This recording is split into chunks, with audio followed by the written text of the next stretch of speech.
Good evening. If you will, open your Bibles to the book of Nehemiah, chapter 4. That will serve as the primary text of the lesson. That book of Nehemiah, chapter 4. Let me first of all thank those of you who brought such a great peace, food to this afternoon's fellowship dinner. I know Barbara was very well pleased with the surprise. She was, the dinner was held in her honor to help celebrate her years here, and wish her, bid her well as she goes and relocates to her son's place in St. Louis. Some have asked about the money tree. Over $400 was collected for that. I'm sure she can use that when she makes the move. Others have asked, well, how much longer will she be here? Well, understand that her son will be coming here in a couple of weeks, and that the very last Sunday of this month, 2 weeks from today, will be her last Sunday here. John and his family will be here. They will have completed the load up of all her furniture by then. They'll attend together last worship service with us on that Sunday morning and make that drive to St. Louis. So we have 2 more weeks. One of the things that we will need help in is Deborah in transportation. She has a place so they're lined up. And on Thursday night, the 25th of July, a week from Thursday night, if you can give us a couple of hours and help her move to a new location, that would help you. Saturday's been pretty busy here lately, but if we can get some help on that Thursday evening, she doesn't have a great deal of things. And nevertheless, what she does have will require some trucks and the like and support. So if you can help us that move on Thursday evening, July 25th, we'll begin around 6 o'clock. If you can't come by then, that'll be fine. We want to go ahead and get things started. If you can come and only have 30 minutes. That 30 minutes will, I'm sure, help take the load off others. So make plans to be there on that evening. Bill Morrison's not doing well today. His blood sugar has been quite high. Trying to get that back under control. Mary Creole has been ill for the last week and a half or so. Celeste arrived back home this afternoon. She was very, very ill. And so needs to get to a doctor. She has to cover up for some time. Just a couple of the people to think about. The book of Nehemiah is a great book to study when people want to succeed, and a great task for the Lord, individually or on behalf of the congregation. The book of Nehemiah is a great book if you want to study it, if you want to be a leader in God's church. If you want to know what it takes, you can read and study that book. There are a lot of great leadership principles found in it. Attitudes, priorities that will help the building of the church or building of any task. Laid out there in a specific, applicable way in the book of Nehemiah. I remember years ago, early years in preaching, engaged in a long study of the book of Nehemiah. At the time, it was some of the most rich Bible study I'd ever had in my life at that time, knowing how important leadership is in the church. To review, for those of you who may not be very familiar with the book of Nehemiah, Nehemiah begins, the news comes to Nehemiah. It's at the time when the children of Israel were allowed to go back after the 70-year Babylonian captivity. A number of years had gone by, but nevertheless, Jerusalem was still in ruins, and there was no wall to protect the city. If you have no wall to protect the city, then you are not safe. Because back then, there would be armies, even small, that would come and ransack towns, and the first thing you needed to do to provide any kind of security was to erect a wall. The wall was still in ruins. But what had happened years ago was it had been attacked by the Babylonians. It really disturbed him that things were that way. That even though enough time had gone by, whereby they could begin and do a great work in that wall, and other things in Jerusalem, to rebuild the temple and like, it hadn't been done. When he heard the news, he wept. It bothered him so very much to hear that his homeland was still in such a sad and despicable state of disrepair. And he prayed to God, a prayer of repentance on behalf of the nation. And he prayed that God would be able to do something. If God wanted to use him in that to help resolve that issue, then God could. And God did find him. Several months later, here was a man who was a cupbearer to the king, worked at the king's house. He was someone who would taste the food and drink of the king to make sure someone wasn't trying to poison him. So here is someone who was right there at the king's house and someone who was very close. And on that particular day, the king saw him very sad, very despondent, which is kind of a risky mood back then because kings didn't like unhappy people to be around them. And there were certainly more than one king who said, well, listen, you feel that bad, I'll give you something to go back over and take their life. So showing his concern, his grief, if you will, over the condition was kind of a perilous situation. But the king said, what's the deal? What's going on? And he told the story and what had happened, how it concerned him so. The king says, well, what should we do? But he already had a plan by that time.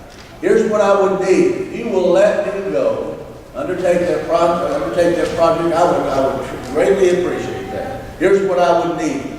I need a license to be able to go get timber and all kinds of things like that. So here was a man who, first of all, wept, and he prayed, he planned, he prepared, and lo and behold, the day came when someone who could do something about his plan said, okay, I'll send you on. As we see Nehemiah chapter 2 close, we see him arriving there in the city. We see him take a ride around the city to see what was going on. And then he began to rally the troops. How can we sit by and allow God's city to live in a state of disrepair? We need to do something about it. He began to inspire the inhabitants of the city. We need to build. Quite a few people were there, but they needed a leader. And here was the man who was willing to do that. And then in Nehemiah chapter 3, the work begins. And so that brings us to Nehemiah chapter 4. Nehemiah chapter 4, a great book. And especially if you're, as I mentioned, I want to build something. If you're concerned about the church growing in Wooddale, and then become an authority in the book of Nehemiah. Nehemiah chapter 4 is a great chapter because it helps us to see what we can do in the event discouragement comes. And discouragement will always come to every project. Why does it come? How does it come? And what can be done about it? Well, those questions are asked and answered beautifully by the pages of other verses in Nehemiah chapter 4. Let's go ahead and begin reading Nehemiah chapter 4, verses 1, 2, and 3.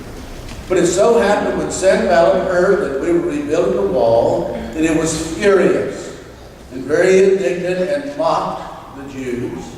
And he spoke before his brethren and the army of Samaria and said, what are these feeble Jews doing?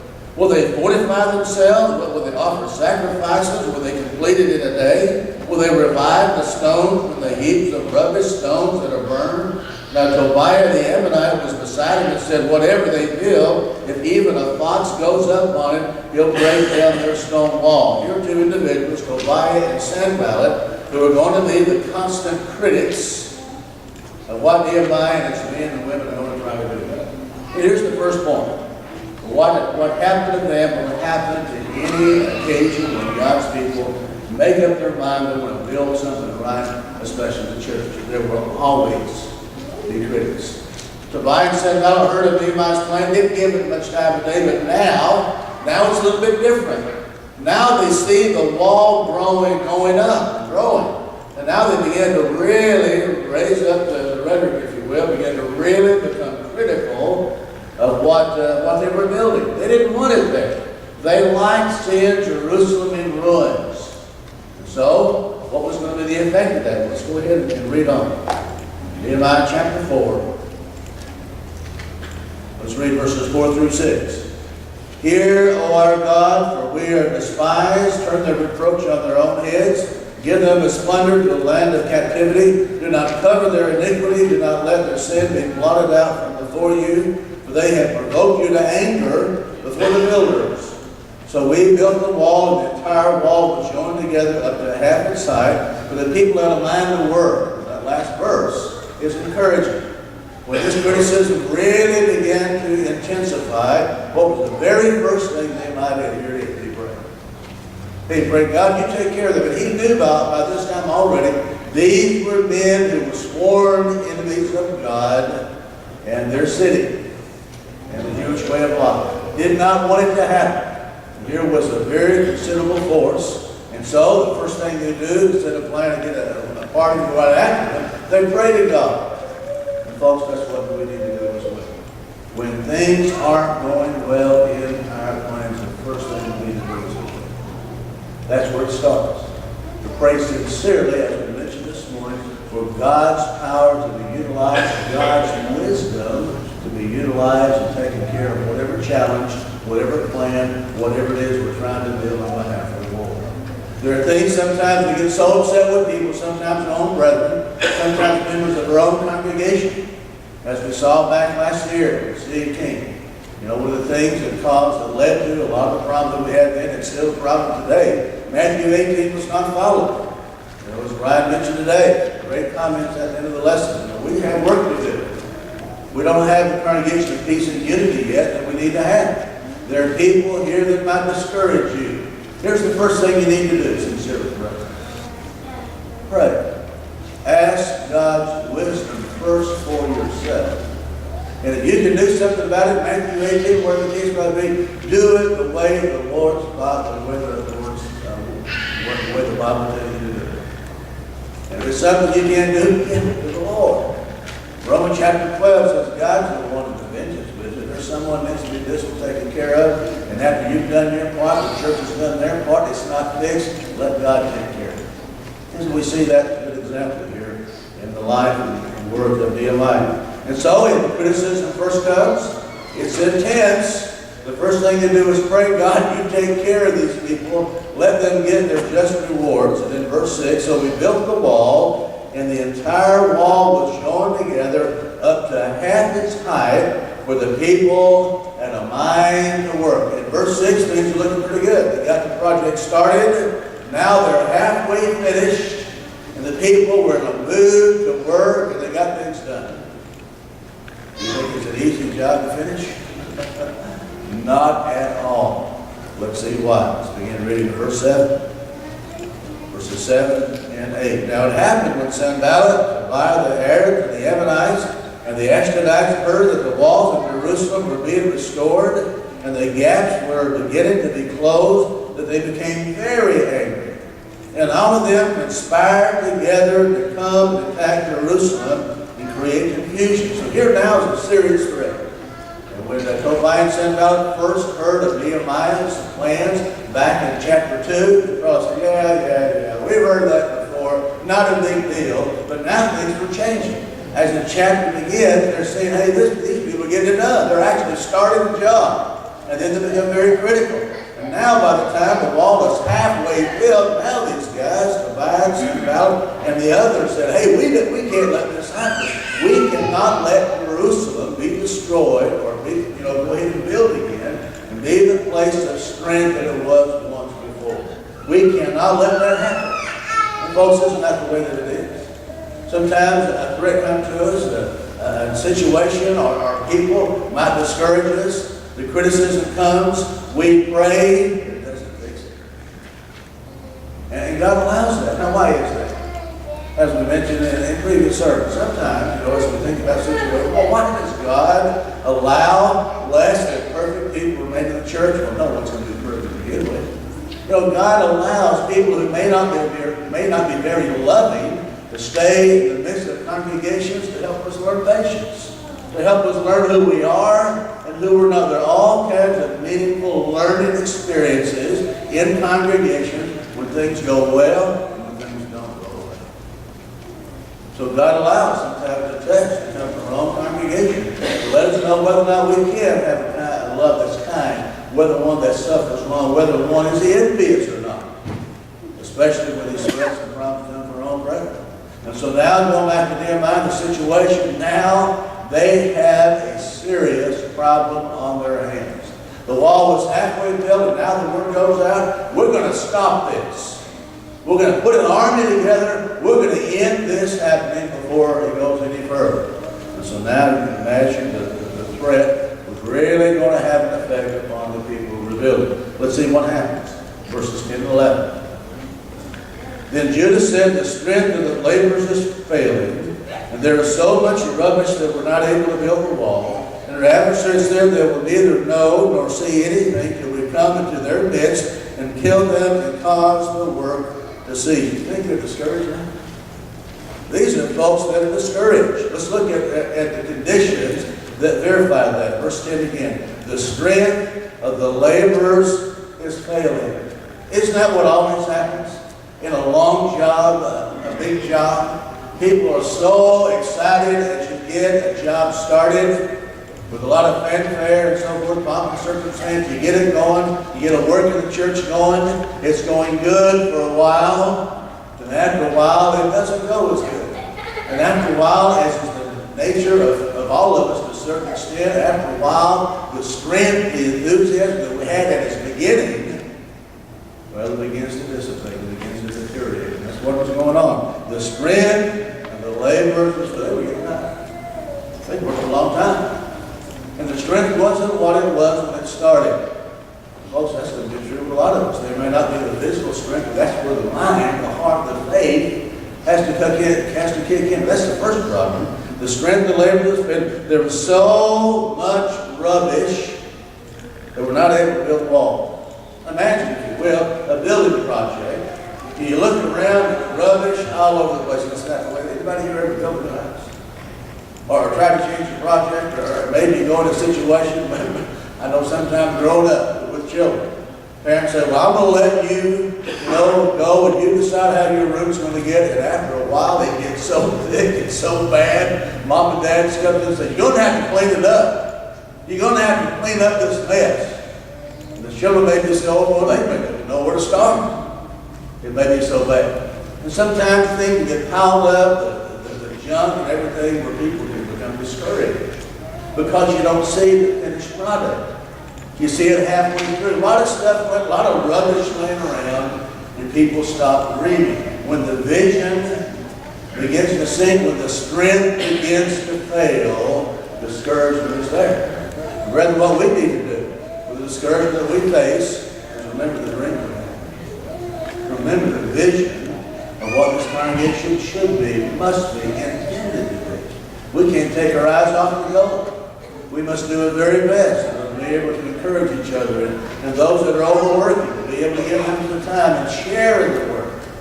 But nevertheless, we see things going on. Verse 11, our adversary said, they will neither know nor see anything till we come into their midst and kill them because of the work to cease. So what they're saying, listen, we're going to come and attack them. We're not going to tell you when, but one day we're going to show up when you least expect it, and we're going to come in. We're going to take you. We're going to defeat you. So here in verses 10 and 11, you've got people who are really, indeed, discouraged. What do you do about that? How would you handle that? The rest of the chapter is indeed very important. Verse 12. So it was when the Jews who dwelt near them came, that they told us 10 times, in whatever place you turn, they'll be upon us. So it wasn't enough that Tobiah and Sanballat, the Ammonites, would go ahead and wage a war with the local Jews. The word God said, listen, they're going to get you. Hey, he's going to be bad. Here's something they told us 10 times, over and over and over again. You got critics saying the same thing. You're not going to succeed. You're going to fail. You're going to fail, and perhaps some of us have people in our life, maybe some of this congregation, who are conveyors of bad news. I don't see good things going on at Wooddale. You're basically mentioned this verse. Is what you do, what you say, build up? Or is it tear down? What you say, what you do, does it encourage people? To look at the positive things and look where we're going? Or does your talk, your emails, your messages paint a sad picture of the state of where the church is? Are you a builder? Or are you a critic?